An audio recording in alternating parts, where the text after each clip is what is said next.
옛날 아주 먼 옛날에 아주 조그만 나라에 임금님이 있었습니다.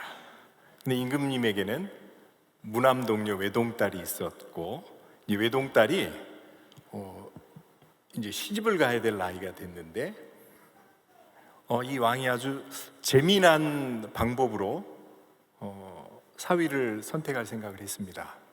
크지 않은 나라이기 때문에 모든 마을마다 방을 붙였죠.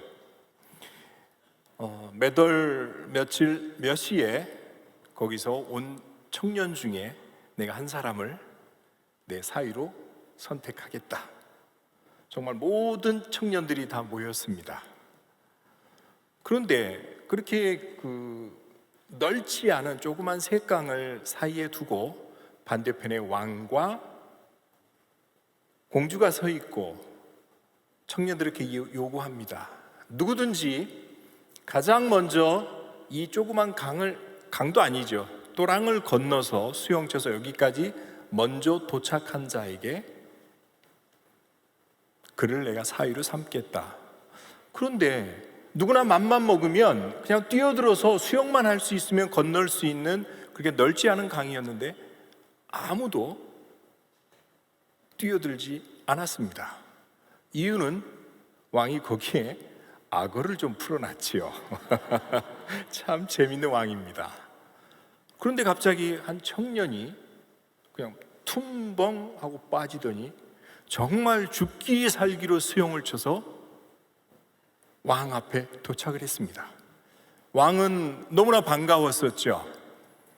뛰어가서 그 청년의 손을 잡고, 됐다, 너 정도의 용기면 기꺼이 내 딸과 내 나라를 이어갈 수 있는 그 정도 용기면 됐다. 야, 그런데 너 어떻게 여기까지 올 수 있는 용기를 갖게 됐니? 그랬더니 그 청년이 왕의 말이 채 끝나기도 전에 몸을 돌려서 뒤쪽을 향해서 샤우팅을 했습니다. 뭐라 그랬겠습니까? 그렇죠. 누가 밀었어. 우리가 다 아는 말씀입니다. 다 아는 이야기입니다. 그런데 이 이야기가 누가 언제 또 어떻게 했냐에 따라서 이 재미난 우스운 이야기는 다르게 다가옵니다. 빌리그레함 목사님께서 마지막 은퇴식에 기자들 앞에서 기자회견을 했습니다. 한 기자가 묻습니다. 목사님께서는 이념과 사상과 흑백의 논리를 떠나서 갈등이 있고 분열이 있고 아픔이 있는 곳에 가서 크레물린 광장에서, 평양 광장에서 주의 복음을 선포하셨습니다.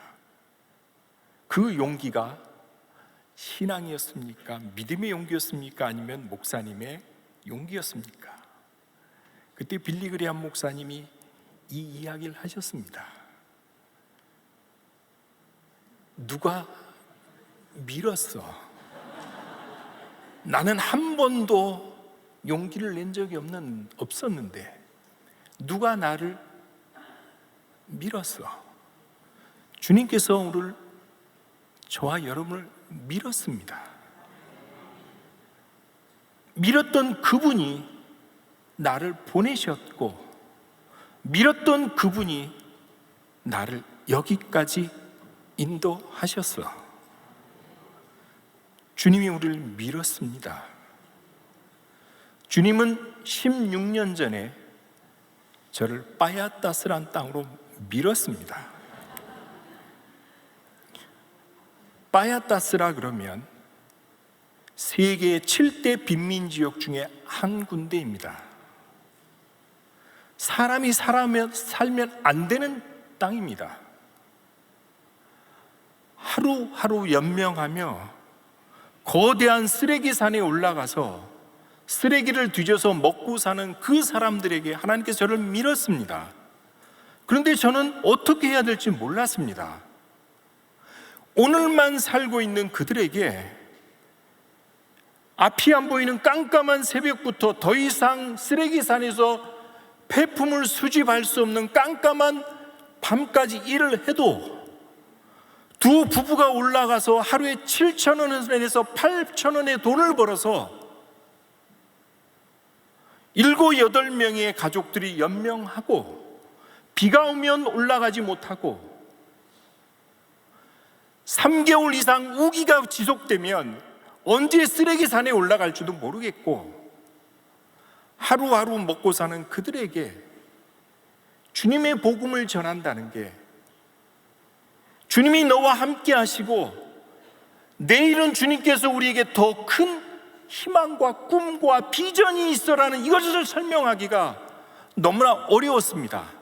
오늘만 사는 사람들에게 내일의 희망을 이야기하는 게 너무나도 버거운 일이었습니다. 저에게는.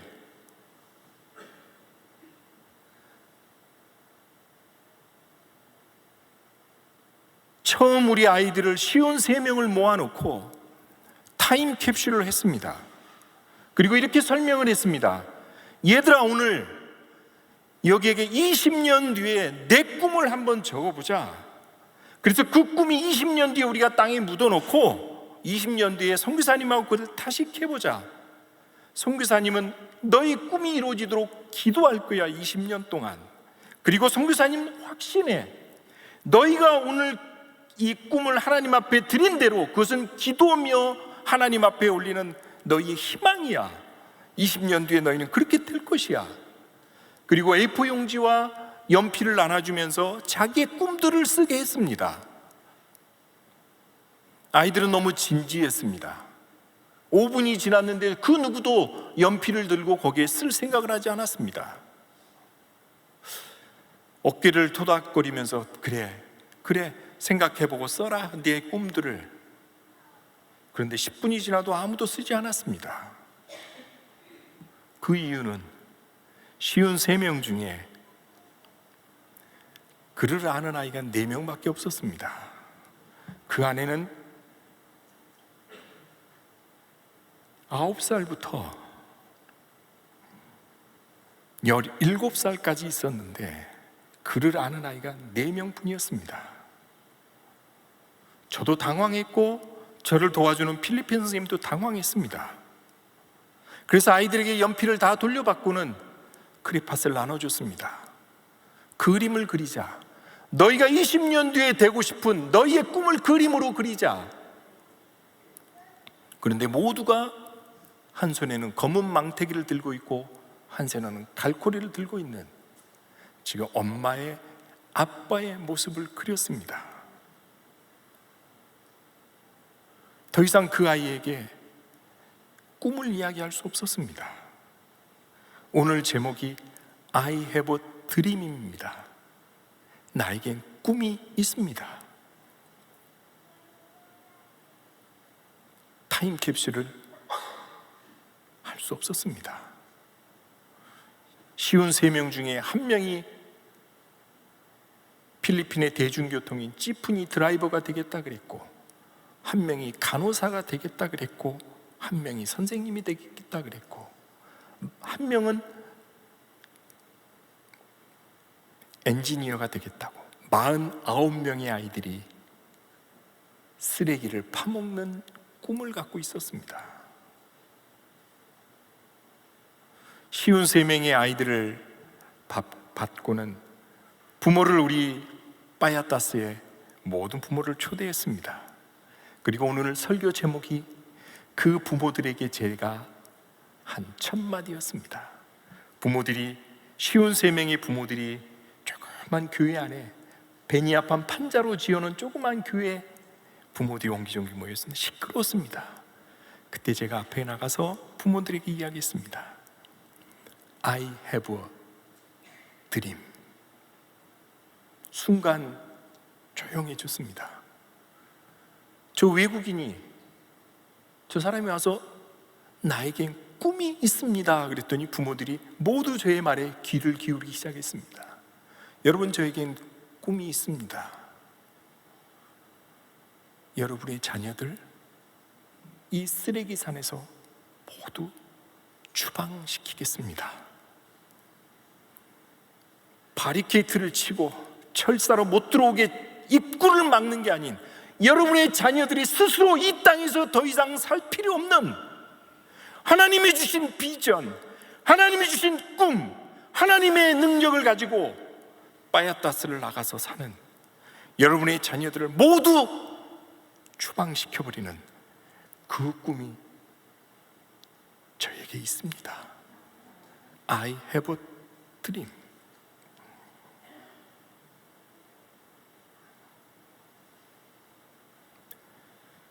(10년이) 걸렸습니다. 부모들이 저의 말을 믿고 따르는데 10년이 걸렸습니다. 사람을 키우고 사람을 한 명 한 명을 세우는 일이 10년이 걸렸습니다.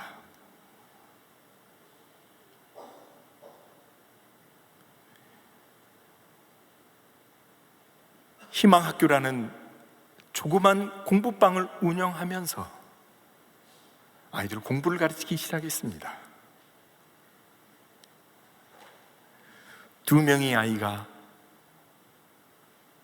사범대를 졸업해서 선생님으로 살아가고 있습니다. 1명의 아이가 시청 공무원이 됐습니다. 올 9월에는 경찰대를 졸업한 놈이 경찰에 임관을 합니다. 올해 또 한 녀석이 경찰대 여학생이 또 5월에 경찰대를 졸업합니다. 한 명 한 명이 17명의 아이들이 대학을 다니고 있습니다. 제가 처음 바야따스 부모님들 53명의 부모님들을 모아놓고 I have a dream을 이야기했습니다. 저는 정말 뵙고 싶었습니다. 세계 선교위원회에 있는 권사님들의 많은 사랑을 제가 경험했습니다. 권사님들이 사역지에서 힘들 때마다 저에게 위로를 해주셨고, 매달마다 저에게 기도 편지를 요청하시고 힘주는 문구를 저에게 보내주셨던 많은 권사님들이, 거름과 빈 광성교회의 성도들이 정말 뵙고 싶었습니다. 하나님과 거룩한 빛 광성교회 성도님 앞에 저는 또 다른 I have a dream을 꿈꾸고 있습니다. 저에겐 꿈이 있습니다. 아니요, 선교사님, 애들 다 바야따스에서 저는 이제 다른 꿈을 꾸고 있습니다. 바야따스에 나갔던 선생님으로,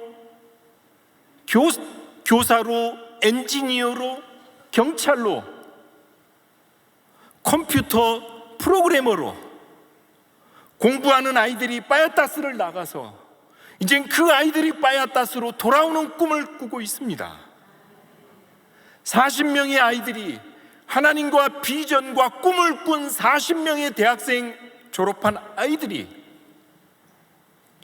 선교지마다 선교사님이 은퇴를 하고 자기 나라로 돌아가면 선교의 흔적과 발자취가 없어지는, 그런데 저희들은 대학생에 입학을 해서 그 아이에게 첫 번째 장학금을 줄 때 제가 안수기도를 해줍니다. 그리고 그 아이에게 1:1로 눈을 맞추며 이야기합니다. 너희가 이 일을 해야 돼. 한국교회가 그랬어. 한국교회 선교사들이 일꾼을 세우고 공부를 가르치고 사역지에 일꾼을 세웠을 때, 더 이상 선교사가 필요 없는 그 땅이 됐을 때 우리가 그 짐을 짊어지고 한국교회를 이렇게 세웠어. 선교사가 주는 돈과 선교사가 후원해주는 그 일로 움직이는 교회는 비전이 없어. 그 나라는 더 이상 하나님이 도와주지 않아. 너희가 이 일을 해야 돼. 해마다 청년들이 우리 바야따스에 봉사로 옵니다. 그리고 청년들과 여러 이야기를 나눌 때 청년들이 저에게 묻습니다. 선교사님은 언제까지 이곳에서 사역하실 것입니까? 저는 그때 꼭 이야기합니다. 나에겐 꿈이 있어. 우리 아이들이 내가 바야따스에서 나갔을 때 내가 했던 희망학교, 희망유치원, 꿈도서관, 대학생을 또 세워서 그 대학생을 학비를 대주고 교통비를 주고 책값을 주고, 이 일들을 너희들이 감당하는 꿈이 나에게 있어. 저는 앞으로 7년 뒤에는 바야다스에 이런 일이 이루어질 겁니다. 저는 꿈이 있습니다. 공부를 마친 아이들이 벌써 그 꿈들이 이루어지고 있습니다. 우리 바야다스엔 찬양팀들이, 우리 대학생들이 이끌고 있습니다. 예배팀의 기타, 드럼, 싱어 모두 대학생들이 그 일을 감당하고 있습니다. 교사들이, 대학생들이 와서 교사들을 감당하고 있습니다. 힘없이 와서 앉아서 졸듯이 예배를 마치던 우리 바야다스 교회가 10명이 넘는 대학생들이 이제 구석구석에 앉아서 교회의 핵심으로 일하기 시작합니다. 저에겐 그런 꿈이 있고 이 꿈을 여러분과 함께 꾸고 싶습니다. 영상을 잠깐 한번 보도록 하겠습니다.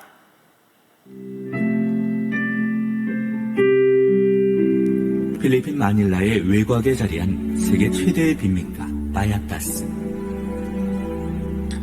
일명 쓰레기 마을이라 불리는 이곳은 쓰레기 더미에 희망마저 묻어버린 채 살아가는 이들이 있다. 6년 전 모두가 외면하는 이 땅에 스스로 걸어들어온 최성욱 선교사. 그의 눈에 가난보다 더 처참했던 건 내일 없는 오늘을 살아가는 어린 아이들이었다. 자기도 어른이 되면 부모 따라서 망태기 들고 올라가는 그게 꿈이에요. 꿈이 없어요. 그는 제대로 된 한 끼 식사가 절실한 아이들에게 밥을 해먹였다. 그리고 예배를 통해 하나님께서 각자에게 놀라운 꿈과 계획을 갖고 계심을 일깨워 주었다.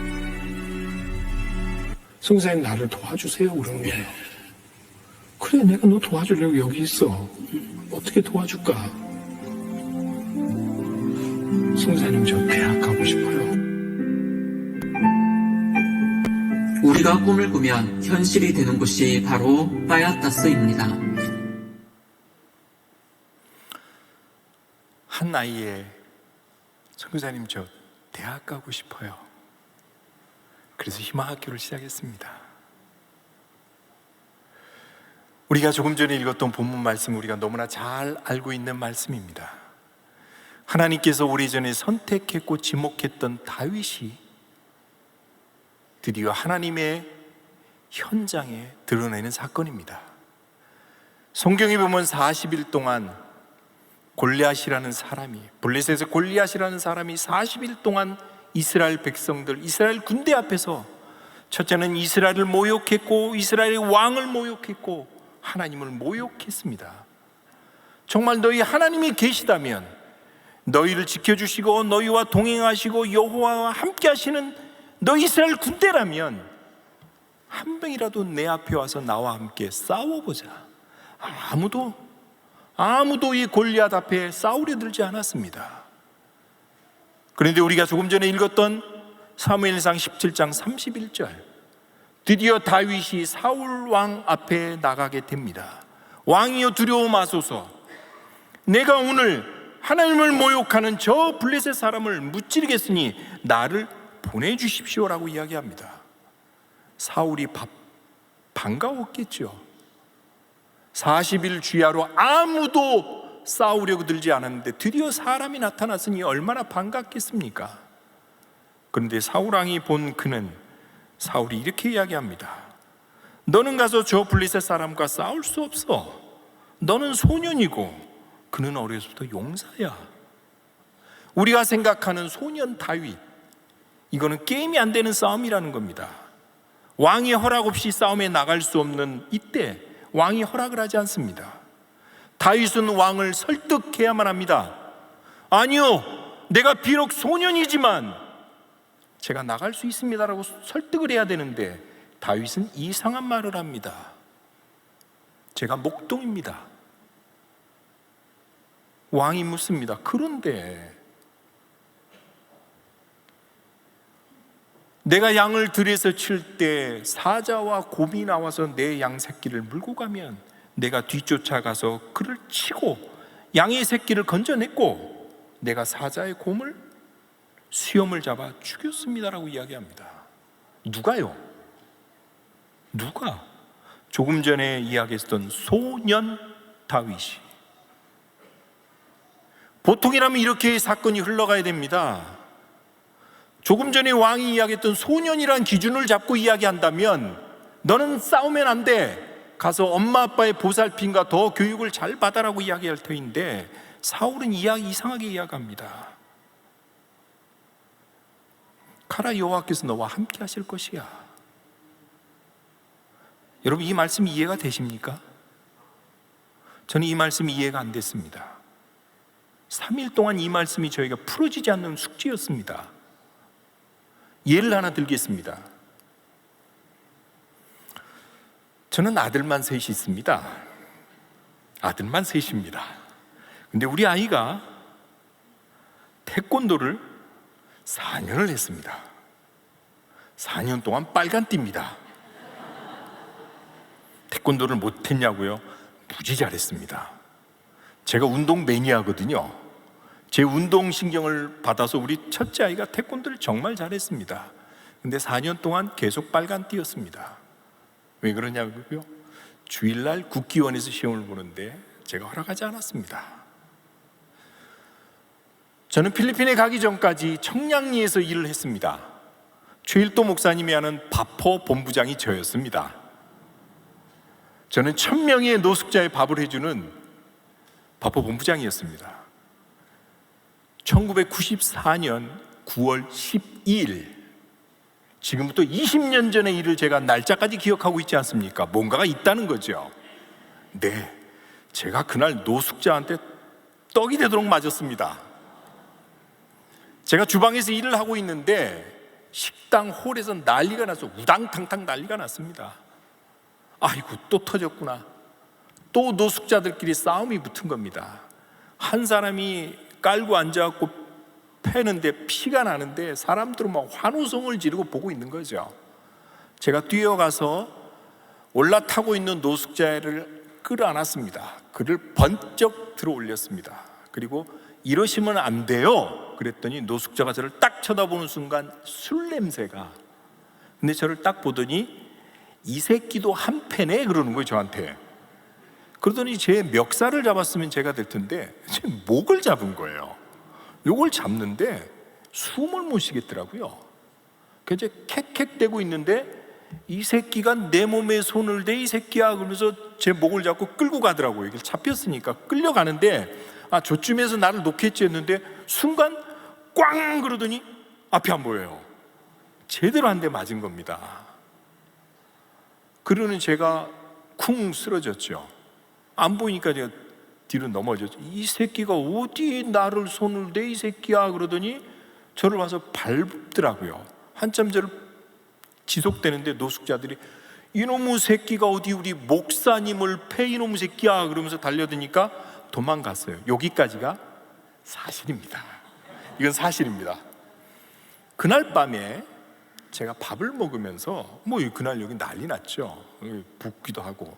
그랬더니 우리 초등학교 4학년 큰아들이 아빠 얼굴이 왜 그래? 오늘 아빠 노숙자한테 맞았어. 그때 우리 4학년짜리 큰애가 아빠 내일 저하고 바포를 같이 가시죠. 왜? 내가 바포에 가서 노숙자들한테 선포할게요. 어떻게? 오늘부터 우리 아빠 몸에 손대는 놈은 초등학교 4학년 빨간띠. 내가 가만히 두지 않겠어. 그랬더니 제가 내일 가자. 내일 가서 네가 다 이야기할 분들 나를 팬 놈을 내가 지적해 줄 테니까 그 놈을 아주 작사를 내놔, 이놈. 내일 나랑 같이 가. 그럴 부모 있습니까? 지금 이 이야기예요. 너는 소년이야. 너는 그와 싸울 수 없어. 왕이시여, 나는 목동이었습니다. 그런데 블라블라블라 이렇게 이야기했더니 오케이, 여호와께서 너와 함께 하실 것이야. 국찬, 우리 큰아들이 국찬입니다. 국찬아, 바포 가서 떨지 마. 내가 기도할 테니까 작사를 내. 이거잖아요. 지금 저는 이해가 되지 않았습니다. 자식을 가진 부모가 이렇게? 나는 막아야지. 왕이 뭐 하는 거야? 나가야지. 총알바지로 소년을 보내? 3일 동안에 이 말씀이 저에게 참 부담이 됐습니다. 그런데 이 말씀을 풀었다는 거 아닙니까?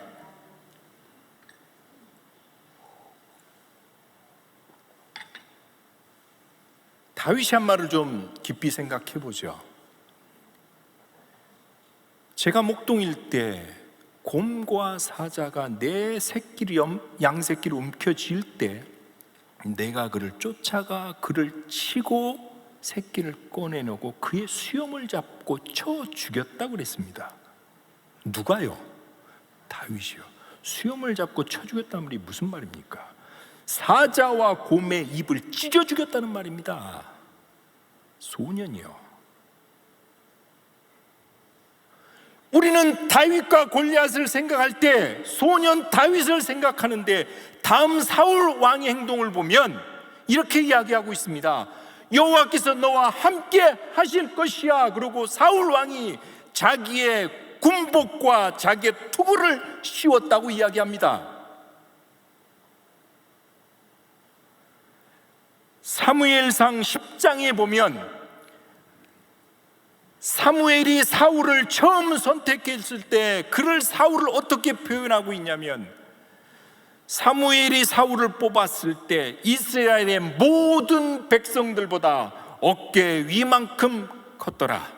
사울 왕의 이야기를 하고 있어요. 사울 왕은 장굴 출신입니다. 그는 싸움터에서 죽었습니다. 이스라엘의 모든 사람보다 어깨만큼 컸을 정도로 등치가 기골이 장대한 자였습니다.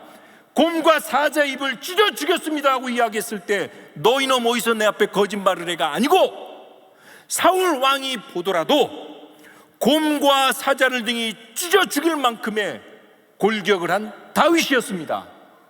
그래서 그가 군복을 입히고 그의 투구를 씌웠더니 다윗이 이렇게 이야기합니다.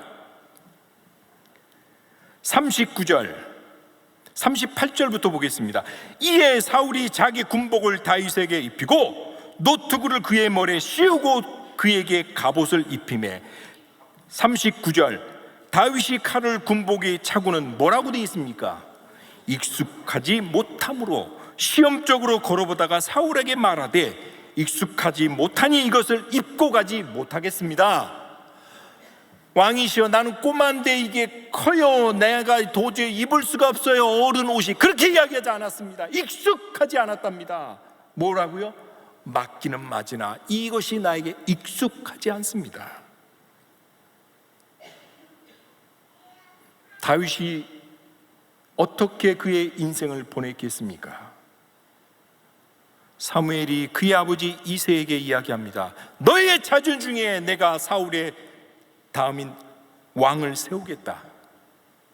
8명의 아들이 다 왔으나 하나님은 아니라고 이야기했을 때 사무엘이 이새에게 묻습니다. 또 다른 아들이 없는가? 이새가 이야기합니다. 있기는 있으나. 무슨 말입니까? 내가 봐도 걔는 아니라는 겁니다.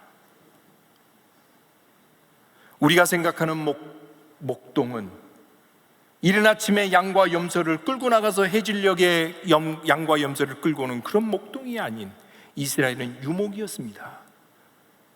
풀을 쫓아서 사막의 들판을 다녀야만 하는, 길게는 1년이 넘고 수개월을 그렇게 다녀야 되는데 다윗은 왜 형들과 같이 부모가 해주는 밥을 먹고 부모의 집에서 사는 것이 그 소년에게는 바람이 아니었겠습니까? 그러나 다윗은 아버지조차 인정하지 못하는 다윗이었고, 그러나 그는 시편의 많은 글 중에 그는 광야에서 하나님을 만났습니다.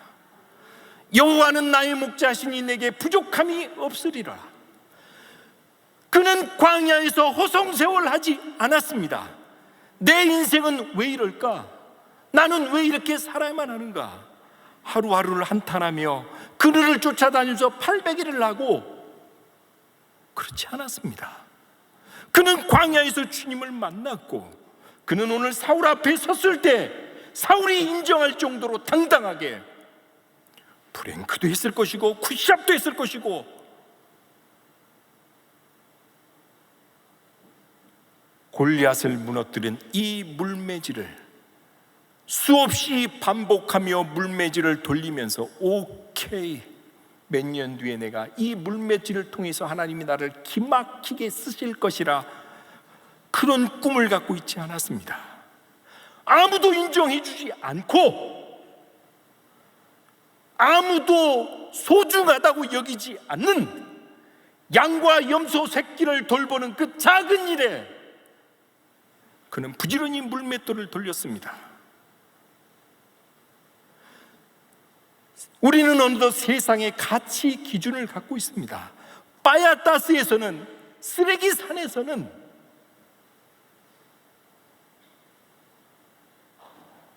하나님의 사람이 나올 수가 없어. 평균 수명이 43입니다. 10살이 되면 부모의 손에 이끌려 쓰레기산에 올라갈 수 있습니다. 10살부터 쓰레기산에 올라가서 쓰레기를 뒤져 먹다가 14살이 되면 철출산을 하고, 그리고는 또 한 구석에다가 베니아판과 통나무를 주워온 통나무로 얼기얼기 섞여서 아이를 낳고 살다가 40대 초반이 되면 죽는, 바야타스에는 꿈을 가진 사람이 나오지가 않아. 어떤 부모를 만났고 어떤 대학을 졸업했고 몇 평의 집에서 살고 있고, 모든 그 사람의 성공과 가치 기준이 어느덧 세상 사람과 동일해지는 우리의 현실 속에, 하나님은 여전히 그가 광야에서 양과 염소를 치는 상관없이 하나님을 만나고 하나님 안에 서 있는 그 사람을 하나님께서 오늘 찾고 있는 것입니다. 여러분은 어떤 꿈을 꾸고 계십니까? 여러분이 생각하는 그 작고 보잘것없는 일에 주님을 발견하셔야만 합니다. 더딜 것입니다. 오래 갈 것입니다. 15년째 희망학교를 해서 이제 바야타스에 가면 부모들이 예전에는 철사를 주워야 돼, 병뚜껑을 주워야 돼, 병을 주워야 돼, 폐지를 주워야 돼, 플라스틱을 주워야 돼, 그래야 네가 먹을 거는 네가 벌어와야 돼. 5살이 되면 망태기를 들고 쓰레기산 언저리를 뒤져서 밥을 먹고 사는 그들에게 이제 부모가 이야기합니다. 공부해.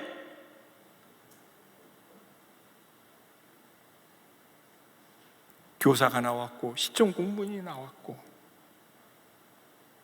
선거를 통해서 우리 바야타스 아이가 시장 정책 자문위로 뽑혀서 시장에서 시장실 옆에서 근무하는 아이가 나왔습니다. 사랑하는 여러분, 저는 꿈이 있습니다. 여러분 어떤 꿈을 꾸십니까? 세상 사람과 동일한 꿈을 꾸고 계십니까?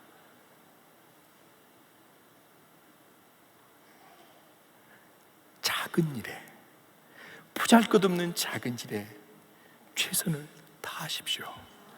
하나님이 여러분을 쓰실 것입니다. 말씀을 맺겠습니다. 미국의 유명한 제약회사에서 다이어트 실험을 했습니다.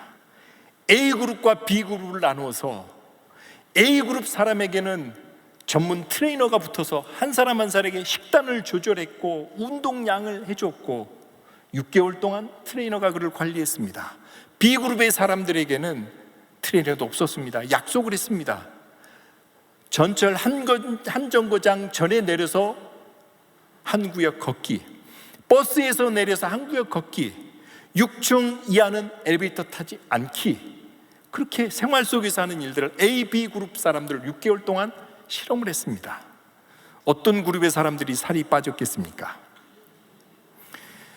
A 그룹 사람도 더 성공적으로 다이어트에 성공했습니다. 물론 B 그룹 사람도. 그리고 그 조사는 그것으로 끝나는 줄 알았습니다. 1년 뒤에 A그룹과 B그룹의 사람들을 동일하게 초청을 했습니다. 트레이너에 의해서 식단을 조절하고 관리를 받았던 그 사람들은 1년 뒤에 왔더니 대부분의 사람들이 예전과 동일했습니다. B그룹의 사람들은 여전히 다이어트에 성공하고 있었습니다. 생활 속에서 주님을 만나십시오. 주방에서 주차 봉사로 유아를 챙기는 그 일에, 그것이 어떻게 보면 보잘것없는 거라 생각하는 그 속에서 여러분의 남편과 부인과 여러분의 자녀의 관계 속에서 주님을 발견하십시오. 그리고 하나님이 주시는 꿈을 꾸십시오. 저도 여러분이 I have a dream을 하나님 앞에 고백할 수 있기를 주님의 이름으로 축복하며 축원합니다. 기도하겠습니다. 하나님이 주신 꿈을 갖는 사람, 하나님이 주신 꿈을 위해서 오늘을 살아가고 보잘것없는 그 일에 최선을 다해서 하나님을 발견하고 하나님의 사람으로 서가는 우리 거룩한 빛 광성교회 모든 성도님 되도록 하나님이 이들 삶 가운데 관여하시고 함께하시고 붙잡아 주셔서 하나님, 내가 여기까지 주의 은혜로 이곳까지 하나님 주신 꿈을 갖고 달려왔습니다라고 고백할 수 있는 우리 모두 되도록 주님의 성령께서 우리를 이끄시고 우리를 붙잡아 주시옵소서. 주님 감사합니다. 우리 바야타스 쓰레기산을 위해서 늘 기도하고 함께 동역하는 귀한 교회에서 함께 하나님의 꿈을 이야기할 수 있는 귀한 은혜 주셔서 감사합니다. 우리가 살아가는 삶의 터전과 주님을 전하는 방법은 틀리지만 주와 합한 자는 한 영 안에 성령 안에 있다는 고백과 같이 늘 성령 안에 교제하며 하나님의 꿈을 나눌 수 있는 저와 거룩한 빛 광성교회 가족들 되도록 주께서 인도하여 주시옵소서. 존귀하시고 우리와 함께 하시는 거룩하신 예수님의 이름으로 기도합니다.